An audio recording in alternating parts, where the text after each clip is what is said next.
Nagpapatuloy ang malalimang investigasyon sa pamamaslang sa isang broadcaster sa Albay.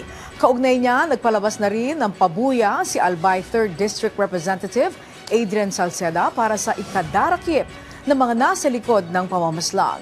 Si Daryl Buena ng PTV Legazpi sa sentro ng balita. Kinumpirma mismo ni Police Major Luisa A. Tino, tagapagsalita ng Albay Police Provincial Office, na pumanaw na si Noel Billen Samar alas 2 ng Martes ng hapon habang ginagamot sa ospital. Si Samar ang mamamahayag na binaril nitong Lunes sa mismong Maharlika Highway ng Barangay Morera sa bayan ng Ginobatan sa lalawigan ng Albay. Sa ngayon, patuloy na gumugulong ang kaso ni Noel Samar kasunod ng binuong Special Investigation Task Force Samar na tututok sa kaso.